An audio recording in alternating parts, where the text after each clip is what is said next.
ಒಂದು ವೈಟ್ ಪೇಪರನ್ನು ಈ ಕೂಡಲೇ ನೀವು ಬಿಡುಗಡೆ ಮಾಡಬೇಕು ಅಂತಕ್ಕಂಥದ್ದು ನಾವು ಬಹಳ ಗಟ್ಟಿ ನಿಲುವಿಂದ ನಿಮಗೆ ಆಗ್ರಹ ಪಡಿಸಲಿಕ್ಕೆ ಇಷ್ಟಪಡ್ತೇವೆ ಈ ಸಂದರ್ಭದಲ್ಲಿ. ಜೊತೆಯಲ್ಲಿ ಈಗಾಗಲೇ ಹಲವಾರು ಈ GSDP ವಿಚಾರಕ್ಕೆ ಸಂಬಂಧಪಟ್ಟಂತೆ ಚರ್ಚೆಗಳು ನಡೀತಾ ಇದೆ. ನಮ್ಮ GDP ಗ್ರೋತ್ ಪ್ರಕಾರ ಕೇಂದ್ರಕ್ಕೂ ಮತ್ತು ನಮ್ಮ GSDP ರಾಜ್ಯದ ಏನೊಂದು ಬೆಳವಣಿಗೆ ಇದೆ ಆ ಒಂದು ಗ್ರೋತ್ ರೇಟನ್ನು ನಾವು ಆಲಿಸ್ತಕ್ಕಂಥದ್ದಾದರೆ ರಾಷ್ಟ್ರೀಯ ಮಟ್ಟದಲ್ಲಿ NDA ಸರ್ಕಾರ 7.2% ಇದ್ರೆ ನಮ್ಮದು 6.1%, ಅಂದರೆ ಶೇಕಡ 0.9% ಅಷ್ಟು ನಾವು ಇಳಿಕೆಯನ್ನು ಕಂಡಿದ್ದೇವೆ ಗ್ರಾಫಲ್ಲಿ. ಇನ್ನೂ ನಾನು ಸ್ವಲ್ಪ ಇತಿಹಾಸವನ್ನು ತೆಗೆದು ಮಾತನಾಡ್ತಕ್ಕಂಥದ್ದಾದರೆ 2006 ಮತ್ತು 2008ರಲ್ಲಿ ಅವತ್ತಿನ ಸಮ್ಮಿಶ್ರ ಸರ್ಕಾರದ ಮುಖ್ಯಮಂತ್ರಿಗಳು ಮಾನ್ಯ ಕುಮಾರಣ್ಣ ಅವರು ಆಗಿದ್ದರು. ಆಗ ಮಾನ್ಯ ಕುಮಾರಣ್ಣ ಅವರು ಮುಖ್ಯಮಂತ್ರಿಗಳಾದಂಥ ಸಂದರ್ಭದಲ್ಲಿ ಕೇವಲ 20 ತಿಂಗಳಲ್ಲಿ ನಮ್ಮ ರಾಜ್ಯದ GSDP ಗ್ರೋತ್ ಬಂದು 12.30%, 12.30. ತದನಂತರ ಬಂದಂಥ BJP ಸರ್ಕಾರ 9.40ಗೆ ಬಂತು. ಅಲ್ಲಿಂದ ಮತ್ತೆ 2013ರಿಂದ 2018 ಮಧ್ಯೆ ಮಾನ್ಯ ಮುಖ್ಯಮಂತ್ರಿಗಳು, ಇವತ್ತಿನ ಮುಖ್ಯಮಂತ್ರಿಗಳೇ ಆಡಳಿತದಲ್ಲಿದ್ದರು, 8%ಗೆ ಬಂತು. ಆಮೇಲೆ ಮತ್ತೆ 2018ರಲ್ಲಿ ಕುಮಾರಣ್ಣ ಅವರು 14 ತಿಂಗಳು ಮುಖ್ಯಮಂತ್ರಿ ಆಗಿದ್ರು. ಕೋವಿಡ್ ಬಂತು. ಸಾಕಷ್ಟು ಸವಾಲುಗಳ ಮಧ್ಯೆಯೂ ಕೂಡ 9.5%ಗಿಂತ ಕಮ್ಮಿ ಇಳಿಕೆ ಆಗಲಿಲ್ಲ. ಒಂದು ಕಡೆ ರೈತರ ಸಾಲ ಮನ್ನಾ ಮಾಡ್ತಾರೆ ಕುಮಾರಣ್ಣ ಅವರು 25,000 ಕೋಟಿ, ಆದರೂ ಕೂಡ 9.5%ಗೆ GSDP ಗ್ರೋತ್ನ ನಡೆಸ್ಕೊಂಡೇ ಬಂದಿದ್ದಾರೆ. ಈಗ ಎಷ್ಟಪ್ಪ ಇದೆ ನಮ್ಮ GSDP ಗ್ರೋತ್ ಅಂದರೆ 6.30. ಅಂದರೆ 2006-08ರಲ್ಲಿ 12.30 ಇದ್ದಿದ್ದು 50%, ಶೇಕಡ 50% ಇವತ್ತು ಕಡಿತ ಆಗಿದೆ ನಮ್ಮ ಗ್ರೋತಲ್ಲಿ ಅಂತಕ್ಕಂಥದ್ದಾದರೆ ಇದಕ್ಕೆ ಕಾರಣ ಯಾರು? ಇದರ ಹೊಣೆಗಾರಿಕೆಯನ್ನು ಇವತ್ತು ಈ ರಾಜ್ಯ ಸರ್ಕಾರವೇ ನೇರವಾಗಿ ತಗೊಳ್ಬೇಕಾಗ್ತದೆ. ಕಾರಣ, ಹಿಂದಿದ್ದಂಥ ಸರ್ಕಾರದಲ್ಲಿ ನಮಗೆ ತೆರಿಗೆ ಮೂಲಕ ಬರ್ತಾ ಇದ್ದಂಥ ಆದಾಯ ಹೆಚ್ಚು ಕಮ್ಮಿ 1,28,00,000 2 ಲಕ್ಷ ಕೋಟಿಗೆ ಹೋಗಿ ತಲುಪಿದೆ. 2,11,000 crores ಈಗ ತಲುಪಿದೆ. ಆಗಿದ್ದಿದ್ದು 1,28,000 ಕೋಟಿ. ಅಂದರೆ ಹೆಚ್ಚು ಕಮ್ಮಿ 73,000 ಕೋಟಿಯಷ್ಟು ನಮಗೆ ಆದಾಯ ಹೆಚ್ಚಾಗಿದೆ. ತೆರಿಗೆ ಮೂಲಕ ಆದಾಯ ಹೆಚ್ಚು ಮಾಡಿದ್ದಾರೆ. ಈ ನಾಡಿನ ಜನತೆ ಮೇಲೆ ಪೆಟ್ರೋಲು, ಡೀಸೆಲ್ಲು, ಹಾಲಿನ ದರ, ಪ್ರಾಪರ್ಟಿ ಟ್ಯಾಕ್ಸು, ಇನ್ನು ನಾನಾ ರೀತಿಯಾದಂಥ ಟ್ಯಾಕ್ಸ್ಗಳು ಕಲೆಕ್ಟ್ ಮಾಡುವ ಮೂಲಕ 73,000 ಕೋಟಿ ನೀವು ಕಲೆಕ್ಟ್ ಮಾಡ್ತಾ ಇದ್ದೀರಾ ಅಂತಕ್ಕಂಥದ್ದಾದರೆ ಹೆಚ್ಚು ತೆರಿಗೆ ಎಲ್ಲಿ ಹೋಗ್ತಾ ಇದೆ ದುಡ್ಡು? ಆಮೇಲೆ ಬಡ್ಡಿ ಎಷ್ಟು ಕಟ್ತಾ ಇದ್ದೀವಿ ಇವತ್ತು? ವರ್ಷಕ್ಕೆ 45,600 ಕೋಟಿ ರೂಪಾಯಿಯಷ್ಟು ಬಡ್ಡಿ ಕಟ್ತಾ ಇದ್ದೀವಿ. 45,600 ಕೋಟಿಯಷ್ಟು ವರ್ಷಕ್ಕೆ ಜನತೆಯ ಮೇಲೆ ನೀವು ಮಾಡಿರ್ತಕ್ಕಂಥ ಪಾಪಕ್ಕೆ, ಆ ಪಾಪದ ಫಲವನ್ನ ಇವತ್ತು ತೀರಿಸಬೇಕಾಗಿರ್ತಕ್ಕಂಥದ್ದು ನಾಡಿನ ಜನತೆ. ಇವತ್ತು ನಮ್ಮಂಥವ್ರು, ನಿಮ್ಮಂಥವ್ರು, ನಿಮ್ಮ ಮಕ್ಕಳ ಮೇಲೆ ಹೊರೆಯನ್ನು ಹಾಕಿದ್ದಾರೆ. ಇನ್ನೊಂದು ಕಡೆ ಇವತ್ತು ನಾನು ನೋಡ್ತಾ ಇದ್ದೆ, ಕಳೆದ ವರ್ಷ ಎಕ್ಸೈಸ್ ಡಿಪಾರ್ಟ್ಮೆಂಟಲ್ಲಿ ಒಂದು ಟಾರ್ಗೆಟ್ ಇತ್ತು, 38,000 ಕೋಟಿ ರೀಚ್ ಆಗಬೇಕು, 38,000 ಕೋಟಿ ಜನರೇಟ್ ಮಾಡಬೇಕು ನೀವು ಎಕ್ಸೈಸ್ ಡಿಪಾರ್ಟ್ಮೆಂಟ್ನಿಂದ ಇನ್ಕಮ್ಮು ಅಂತ. ಈ ವರ್ಷ 45,000 ಕೋಟಿಗೆ ಜನರೇಷನ್ ಮಾಡಬೇಕು ಅಂತ ಹಾಕಿದಿರಿ. ಆದಷ್ಟೇ ಅಲ್ದಿರಾ ಮಾನ್ಯ ಭೋಜೇಗೌಡರ ಕೈಯಲ್ಲಿ ಪುಸ್ತಕ ಇದೆ. ಇವತ್ತು ಬಡ್ಜೆಟ್ನ 208 ಪುಟಗಳ ಪುಸ್ತಕ ಮಾನ್ಯ ಭೋಜೇಗೌಡರ ಕೈಯಲ್ಲಿ ಇಟ್ಕೊಂಡಿದ್ದಾರೆ. ಅವ್ರು ಓದ್ತಾ ಇದ್ರು. ನಾನು ಕೂಡ ಕೇಳ್ಪಟ್ಟೆ ಗಾಡೀಲಿ ಬರ್ತಾ. ಆಮೇಲೆ ಭೋಜೇಗೌಡರು ನನಗೆ ಓದಿ ಹೇಳಿದ್ರು. ನನಗೆ ಒಂದು ಅರ್ಥ ಆಗಿಲ್ಲ, ಯಾಕೆಂದ್ರೆ ನಾನೇನು ಮದ್ಯಪಾನ ಸೇವನೆ ಮಾಡೋದಿಲ್ಲ. ಆದರೆ ಇಲ್ಲಿ ಮಾನ್ಯ ಭೋಜಣ್ಣ ಅವರು ಓದ್ಬೇಕಾದ್ರೆ ಅದೇನೋ ಹೇಳಿದ್ರು, ಆಲ್ಕೋಹಾಲ್ ಪರ್ಸೆಂಟೇಜ್ ಮೇಲೆ ಹಣ ನಿಗದಿ ಆಗತ್ತಂತೆ ಅಂತ. ಆಗ ಭೋಜಣ್ಣ ಅವರು ಹೇಳ್ತಾ ಇದ್ರು, ಯಾಕಂದ್ರೆ ಭೋಜಣ್ಣಂಗಿದ್ರ ಅನುಭವ ಜಾಸ್ತಿ ಇದೆ, ನನಗಿಲ್ಲ. ಹಂಗಾಗಿ ಭೋಜಣ್ಣ ಅವರು ಒಂದು ಮಾತನ್ನು ಹೇಳ್ತಾ ಇದ್ರು, ಅಲ್ಲ ನೀವು ಈ ಪಾಪ ಬಡವರು ಮದ್ಯನ ಏನು ಸೇವನೆ ಮಾಡ್ತಾರೆ, ಮದ್ಯಪಾನವನ್ನು ಏನು ತಗೊಳ್ತಾರೆ, ಅಲ್ಲಿ ಬಹುಶಃ ಅತಿ ಹೆಚ್ಚು ಪರ್ಸೆಂಟೇಜ್ ಇರ್ತದೇನೋ ಆಲ್ಕೋಹಾಲಿಕ್ ಪರ್ಸೆಂಟೇಜ್. ಇನ್ನ ಶ್ರೀಮಂತರು ತಗೊಳ್ತಕ್ಕಂತ ಸಿಂಗಲ್ ಮಾಲ್ಟ್ ಅದ್ರಲ್ಲಿ ಕಮ್ಮಿ ಇರುತ್ತೆ ಅಂತ ಹೇಳ್ತಾ ಇದ್ರು. ಈಗ ತಾನೇ ನಂಗೆ ಪಾಠ ಮಾಡ್ತಾ ಇದ್ರು ಹಿಂಗಿದೆ ಅಂತ. ಹಾಗಿದ್ರೆ ಹಂಗಾರೆ ಬಡವರೆಲ್ಗೆ ಹೋಗ್ಬೇಕು? ಇದೆಂತದೋ 2,000 ಕೊಡ್ತೀವಿ 2,000 ಕೊಡ್ತೀರಿ ಅಂತೀರಿ, ಇನ್ನೊಂದ್ ಕಡೆ ಇಲ್ಲೆಲ್ಲೋ ಟಾರ್ಗೆಟ್ ಕೊಡ್ತೀರಿ ಎಕ್ಸೈಸ್ ಡಿಪಾರ್ಟ್ಮೆಂಟ್ಗೆ. ಈ ರೀತಿ ಇಲ್ಲಿ ಸರ್ಕಾರ ನಡೀತಾ ಇರ್ತಕ್ಕಂಥದ್ದು ನಿಜಕ್ಕೂ ಕೂಡ ಬಹಳ ಖಂಡನೀಯ. ಇವತ್ತಿನ ಈ ಒಂದು ಬಡ್ಜೆಟ್ ಏನಿದೆ, ಬಹುಶಃ ನನ್ನ ಅಭಿಪ್ರಾಯದಲ್ಲಿ ನಾನು ನೇರವಾಗಿ ಹೇಳ್ತಕ್ಕಂಥದ್ದಾದ್ರೆ ಪ್ರತಿ ವರ್ಷವೂ ಕೂಡ ಇದೇ ಬಡ್ಜೆಟ್ಟೇ ಕೊಡ್ತಾ ಇರೋದು. ಇದರಲ್ಲಿ ಏನು ಪುಟಗಳಲ್ಲಿ ಒಂದು ಸ್ವಲ್ಪ ಆ ಕಡೆ ಈ ಕಡೆ ವ್ಯತ್ಯಾಸ ಆಗ್ಬೋದು ಬಿಟ್ರೆ, ಬಡ್ಜೆಟ್ನಲ್ಲಿ ಏನು ವಿಚಾರ ಪ್ರಸ್ತಾವನೆ ಇಡ್ತಾ ಇದ್ದಾರೆ ಬರೀ ಪೇಜ್ ಬದಲಾವಣೆ ಆಗ್ತಾ ಇದೆ ಬಿಟ್ರೆ ಬೇರೆ ಇನ್ನೇನು ಹೊಸತನ ಏನಿಲ್ಲ. 3 ವರ್ಷಕ್ಕೆ ಪ್ರತಿ ವರ್ಷ ಕೊಡ್ತಕ್ಕಂಥ ಬಡ್ಜೆಟ್ ಪಾಪ ನಿಂತು 3 ಗಂಟೆ ಭಾಷಣ ಮಾಡಿದ್ರು ಮಾನ್ಯ ಸಿದ್ದರಾಮಣ್ಣ ಅವರು. ಯಾಕೆ ಸುಮ್ಮನೆ ಕೈಕಾಲು ನೋವ್ಸ್ಕತ್ತೀರಿ? ಒಂದೇ ಸಲ 5 ವರ್ಷದ ಬಡ್ಜೆಟ್ ಇದೆ ಅನ್ಬಿಟ್ಟು ಅನೌನ್ಸ್ ಮಾಡ್ಬಿಡಿ. ಪ್ರತಿ ದಿನ ಇವತ್ತು 9.5 ಕೋಟಿ ಪ್ರತಿ ಗಂಟೆಗೆ ಇವತ್ತು ಸಾಲದ ಹೊರೆ ನಮ್ಮ ತಲೆ ಮೇಲೆ ಬೀಳ್ತಾ ಇದೆ. ಪ್ರತಿ ಗಂಟೆಗೆ ಇವತ್ತು ಮುಖ್ಯಮಂತ್ರಿಗಳು 3 ಗಂಟೆ ನಿಂತಿದ್ರು ಅಂದ್ರೆ ಹೆಚ್ಚು ಕಮ್ಮಿ 28 ಕೋಟಿಯಷ್ಟು ಸಾಲ ನಮ್ಮ ತಲೆ ಮೇಲೆ ಬಿದ್ದಿದೆ. ಇದು ಇರ್ತಕ್ಕಂಥ ವಾಸ್ತವಾಂಶ. ಪ್ರತಿ ಗಂಟೆ ಟೈಮ್ ಓಡ್ತಾ ಇದೆ, ಹೆಚ್ಚು ಕಮ್ಮಿ 10 ಕೋಟಿ ಒಂದು ಗಂಟೆಗೆ ಸಾಲ. ಇಲ್ಲಿ ನಮ್ಮನ್ನ ಬಂದು ಈ ಮಟ್ಟಕ್ಕೆ ಸಿಲುಕಿಸಿಟ್ಟಿದ್ದಾರೆ. ಇನ್ನೊಂದು ಕಡೆ ನೀರಾವರಿ ವಿಚಾರಕ್ಕೆ ಸಂಬಂಧಪಟ್ಟಂತೆ ಬಹುಶಃ 37 ನೀರಾವರಿ ಯೋಜನೆಗಳು ಸಂಪೂರ್ಣವಾಗಿ ಕುಂಠಿತ ಆಗಿದೆ. ಅಂದ್ರೆ ಅದಕ್ಕೊಂದು ವೇಗ ಸಿಗ್ತಾ ಇಲ್ಲ. ಅವರೇ ಪ್ರಣಾಳಿಕೆಯಲ್ಲಿ ಹೇಳ್ತಾರೆ, ಪಾಪ ಈ ರಾಜ್ಯದ ಸರ್ಕಾರ ಆಡಳಿತಕ್ಕೆ ಬರೋದಕ್ಕಿಂತ ಮುಂಚಿತವಾಗಿ ಒಂದು ಮಾತು ಕೊಡ್ತಾರೆ. 5 ವರ್ಷಕ್ಕೆ 1.5 ಲಕ್ಷ ಕೋಟಿಯಷ್ಟು ನಾವು ನೀರಾವರಿ ಯೋಜನೆಗಳಿಗೆ ಮರುಜೀವ ಕೊಡ್ತಕ್ಕಂಥದ್ದಕ್ಕೆ ಹಣವನ್ನ ಬಿಡುಗಡೆ ಮಾಡ್ತೀವಿ, ಅಂದ್ರೆ ವರ್ಷಕ್ಕೆ 30,000 ಕೋಟಿ ಅಂತ. ಹೌದಪ್ಪ, ಎಷ್ಟು ಕೊಟ್ಟಿದ್ದೀರಿ 3 ವರ್ಷದಲ್ಲಿ ಅಂತಕ್ಕಂಥ ಚರ್ಚೆ ಮಾಡಬೇಕು ಅಂದ್ರೆ ಇಲ್ಲಿವರೆಗೂ 18,000 ಕೋಟಿ 3 ವರ್ಷದಲ್ಲಿ ಕೊಟ್ಟಿರೋದು. ವರ್ಷಕ್ಕೆ 30,000 ಅಂದ್ರೆ 3 ವರ್ಷಕ್ಕೆ 90,000 ಬರಬೇಕು. ಇನ್ನ ಇಲ್ಲಿ ಮೊನ್ನೆ ನೋಡಿದ್ರೆ ಬಿಜಾಪುರ ಜಿಲ್ಲೆಗೆ ಹೋಗಿದ್ವಿ, ಅಲ್ಲಿ UKP3 ಬಗ್ಗೆ ಚರ್ಚೆ ಮಾಡಿದ್ವಿ. UKP3 ನಿಮಗೆ 17,000 ಕೋಟಿಗಿದ್ದಂತ ಪ್ರಾಜೆಕ್ಟ್ ಕಾಸ್ಟ್ ಅದೆಂಥದೋ ಕಾಂಗ್ರೆಸ್ ನಡೆ ಕೃಷ್ಣ ಕಡೆ ಅದೆಂಥದೋ ಮಾಡಿದ್ರು 13ರಲ್ಲಿ ಚುನಾವಣೆಗಿಂತ ಮುಂಚಿತವಾಗಿ. ಈಗೇನಾಯ್ತು, ಅವತ್ತು ಪ್ರತಿ ವರ್ಷವೂ 10,000 ಕೋಟಿ ಕೊಡ್ತೀವಿ, 5 ವರ್ಷಕ್ಕೆ 50,000 ಕೋಟಿ ಕೊಡ್ತೀವಿ ಅಂದವರು ಕೊನೆಗೆ ₹1 ಕೊಡ್ಲಿಲ್ಲ. 17,000 ಕೋಟಿ ಇದ್ದಂತ ಪ್ರಾಜೆಕ್ಟ್ ಕಾಸ್ಟ್ UKP3 ಇದು ಕೊನೆಗೆ 87,000 ಕೋಟಿಗೆ ಹೋಗಿ ನಿಂತಿದೆ. ಪ್ರಾಜೆಕ್ಟ್ ಸ್ವಾಭಾವಿಕವಾಗಿ ಎಸ್ಕಲೇಷನ್ ಆಗಿದೆ ಪ್ರೈಸು. ಇದು ಈ ಕಾಂಗ್ರೆಸ್ನ ಈ ಆಡಳಿತದಲ್ಲಿ ಯಾವ ರೀತಿ ಇವತ್ತು ನೀರಾವರಿ ಯೋಜನೆಗಳಿರ್ಬೋದು, ಮತ್ತೊಂದು ಕಡೆ ಗೃಹಲಕ್ಷ್ಮಿ ಯೋಜನೆ ಬಗ್ಗೆ ಚರ್ಚೆ ಮಾಡ್ತಾರೆ.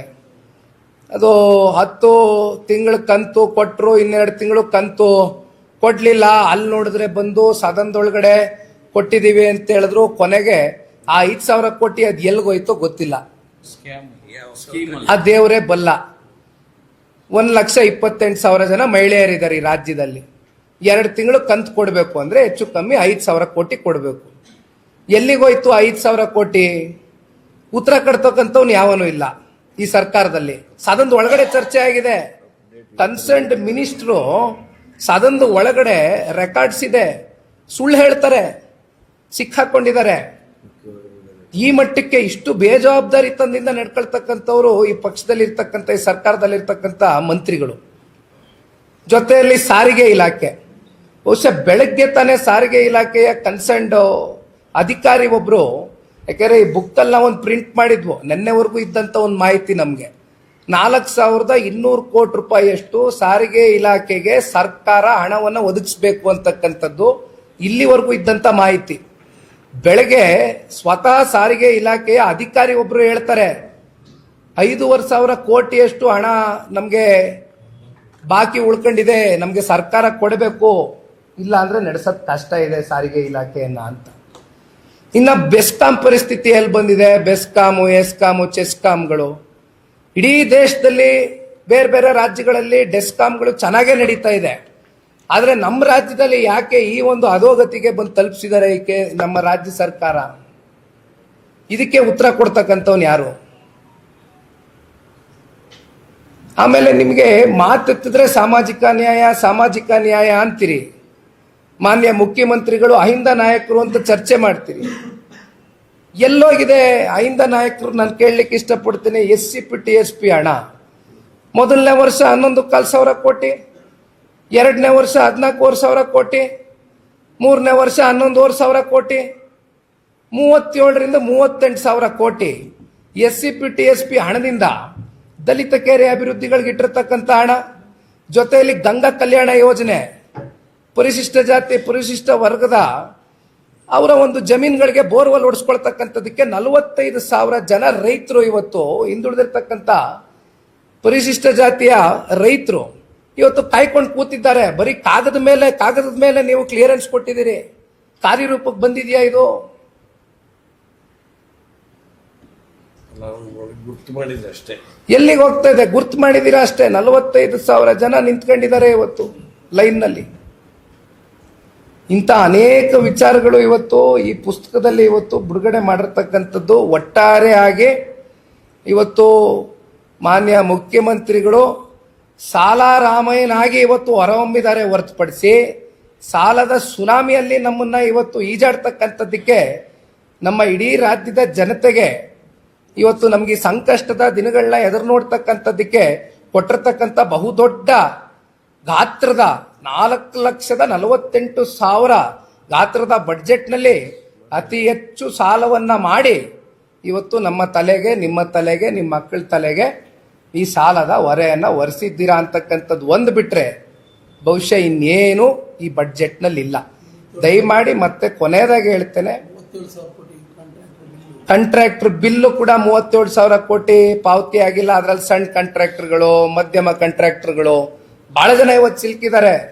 ಬಾಲಣ್ಣ ಅವ್ರು ಹೇಳ್ದಂಗೆ ಅವರು ಮನೆ ಮಠ ಹಾಳು ಮಾಡ್ಕೊಂಡು ಅವ್ರ ಪಾಪ ಅವ್ರ ಧರ್ಮ ಪತ್ನಿಗಳ ಒಡವೆಗಳನ್ನ ತಗೊಂಬಂದು ಬೀದಿಲಿಟ್ಟು ಬ್ಯಾಂಕಲ್ಲಿ ಹಡ ಇಟ್ಟು ದುಡ್ಡು ತಗೊಂಬಂದು ಪಾಪ ಕೆಲಸ ಮಾಡಿ ಕಾಮಗಾರಿ ಮಾಡಿ ಮುಗಿಸಿ ಇವತ್ತು ಬಿಲ್ಗಳು ರಿಲೀಸ್ ಮಾಡಿದಿರಾ. ಅಂತ ಕಾಂಟ್ರಾಕ್ಟರ್ಗಳು 2 ವರ್ಷದಿಂದ ಪಾಪ ಬೀದಿಲಿ ಇಳಿದು ಹೋರಾಟ ಮಾಡ್ತಾ ಇದ್ದಾರೆ. ಅವ್ರ ಕೂಗ್ ಕೇಳಕ್ಕೂ ಕೂಡ ನೀವು ಸಿದ್ಧ ಇಲ್ಲ. ಹಾಗಾಗಿ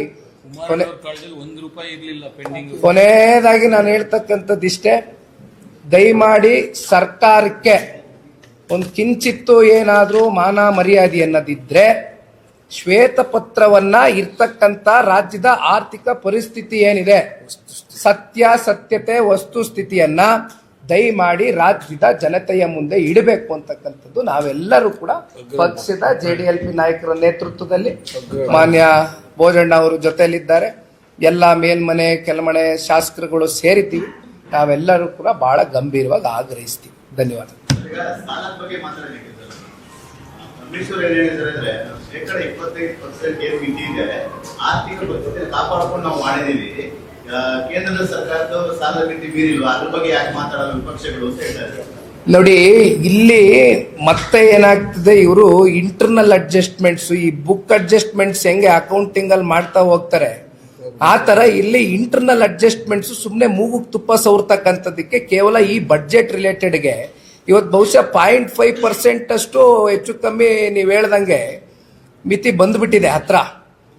ಇದು ಇರ್ತಕ್ಕಂಥ ವಾಸ್ತವದ ರಿಪೋರ್ಟ್ ಅಲ್ಲ. ಇವ್ರು ಇವತ್ತು ನಮಗೆ ಇದು ವಾಸ್ತವದ ರಿಪೋರ್ಟ್ ಅಂತಕ್ಕಂಥದ್ದು ಸುಮ್ಮನೆ ತೋರಿಸ್ತಾರೆ ಹೊರತುಪಡಿಸಿ ವಾಸ್ತವ ಇರ್ತಕ್ಕಂಥದ್ದೇ ಬೇರೆ. ಆಯ್ತು, ಸಾಲ ಮಾಡಿ ಪರವಾಗಿಲ್ಲ, ಸಾಲ ಮಾಡಿ ಒಳ್ಳೇದ್ ಮಾಡ್ಬೇಕಲ್ಲ. ಹೋಗ್ಲಿ, ಸಾಲ ಮಾಡಿ ನಾನು ಕೇಳೋದಣ್ಣ, ನೀವು ಸಾಲ ಮಾಡಿದ್ಮೇಲೆ ನೀವು ಒಂದು ಅಸೆಟ್ ಕ್ರಿಯೇಟ್ ಮಾಡಿ. ಅಸೆಟ್ ನ ಯಾವ ತರ ಕ್ರಿಯೇಟ್ ಮಾಡ್ತೀರಿ? ಒಂದು ರಸ್ತೆ ಮಾಡ್ತೀರಿ, ಒಂದು ಆಸ್ಪತ್ರೆ ಮಾಡ್ತೀರಿ, ಒಂದು ಬ್ರಿಡ್ಜ್ ಕಟ್ತೀರಿ, ಇದು ಅಸೆಟ್ ಆಗ್ತದೆ. ದಟ್ ನೀವು ಸಾಲ ಯಾಕೆ ಮಾಡ್ತಾ ಇದೀರಿ? ಬಡ್ಡಿ ತೀರ್ಸಕ್ ಸಾಲ ಮಾಡ್ತಾ ಇದ್ದೀರಾ? ಗ್ಯಾರಂಟಿಗಳಿಗೆ ಸಾಲ ಮಾಡ್ತಾ ಇದ್ದೀರಾ? ಇವತ್ತು ಮಾನ್ಯ ಮುಖ್ಯಮಂತ್ರಿಗಳು ಒಂದು ಮಾತು ಹೇಳಿದ್ದಾರೆ, 11G ಅಂತ. ಇಲ್ಲಿ ಯಾವುದು G ಉಳಿದಿಲ್ಲ ಇವತ್ತು. ಬಹುಶಃ ಅದು 1G ತೆಗೆದು ಬಿಟ್ರೆ ಇದು ಗ್ಯಾರಂಟಿಗಳಿಗೆ ಸೀಮಿತವಾಗಿರ್ತಕ್ಕಂಥ ಸರ್ಕಾರ. ಇದು 0G, ಯಾವ 11G ಇಲ್ಲ ಇಲ್ಲಿ. ಸಾಲ ಮಾಡಿ ತುಪ್ಪ ತಿನ್ನೋದ್ರೆ ತುಪ್ಪ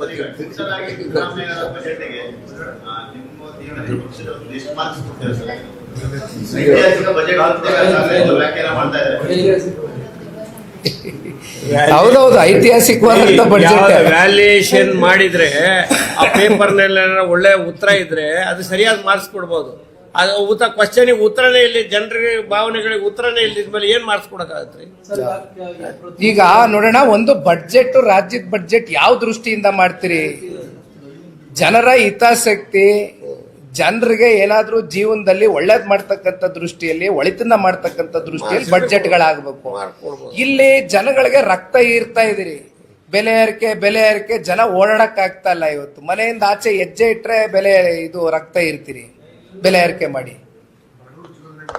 ಆಮೇಲೆ ಇನ್ನೊಂದು ಬಹಳ ಮುಖ್ಯವಾದಂತ ವಿಚಾರ ನಾನು ಮರ್ತೆ, ಸಾರಿ ಕ್ಷಮೆ ಇರ್ಲಿ. ಇವತ್ತು ರೈತರು ಕಳೆದ 3 ವರ್ಷದಲ್ಲಿ 2800ಕ್ಕೂ ಹೆಚ್ಚು ರೈತರು ಆತ್ಮಹತ್ಯೆ ಮಾಡ್ಕೊಂಡಿದ್ದಾರೆ.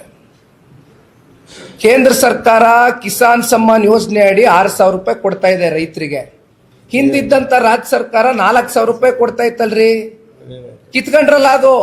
ಹಾಲಿನ ಪ್ರೋತ್ಸಾಹಧನ 900 ಕೋಟಿ ಬ್ಯಾಲೆನ್ಸ್ ಉಳಿಸ್ಕೊಂಡಿದ್ದೀರಿ, ರೈತರನ್ನ ಬೀದಿ ಪಾಲ್ ಮಾಡಿದಿರಿ. ಎಲ್ಲಿದೆ ನಿಮ್ಗೆ ರೈತರ ಬಗ್ಗೆ ಕಾಳಜಿ? ಅದೆಂತದೋ ಕೃಷಿ 3% ಅದೆಂತೋ ಬಡ್ಡಿ ಕೊಡ್ತಾ ಇದೀವಿ, ದಡ್ಡಿ ರೈತ ಅಂತೇನೋ ಹೇಳ್ತೀರಿ.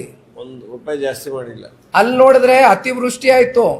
ಎಲ್ಲಿ? ಕಲಬುರಗಿನಲ್ಲಿ, ಬೀದರ್ನಲ್ಲಿ, ಯಾದಗಿರಿನಲ್ಲಿ.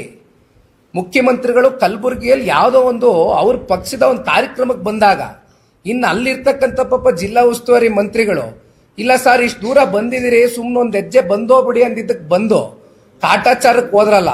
ಏನಾದ್ರೂ ಪಾಪ ರೈತರಿಗೆ, ಪಾಪ ಬೆಳೆ ಬೆಳೆದಂತ ರೈತ ಬೀದಿಗೆ ಬಂದಲ್ಲ, ಅವಾಗ ಏನಾದ್ರೂ ಆತನ ಜೊತೆ ನಿಂತ್ಕೊಂಡು ಒಂದು ಪರಿಹಾರ ಘೋಷಣೆ ಮಾಡ್ತಕ್ಕಂಥ ಕೆಲಸ, ಪರಿಹಾರ ಅವ್ರ ಕೈಗೆ ತಲುಪಿಸ್ತಕ್ಕಂಥ ಕೆಲಸ ಮಾಡಿದ್ರೆ ಈ ರಾಜ್ಯ ಸರ್ಕಾರ? ಕಲ್ಯಾಣ ಕರ್ನಾಟಕದಲ್ಲಿ ನಾನು ಕೇಳ್ತಾ ಇರೋದು ಏನಾಗಿದೆ ಪಾಪ ಕಲ್ಯಾಣ ಕರ್ನಾಟಕದ ರೈತರ ಪರಿಸ್ಥಿತಿ ಅರ್ಥ ಮಾಡ್ಕೊಳ್ಬೇಕಣ್ಣ. Thank you. Thank you.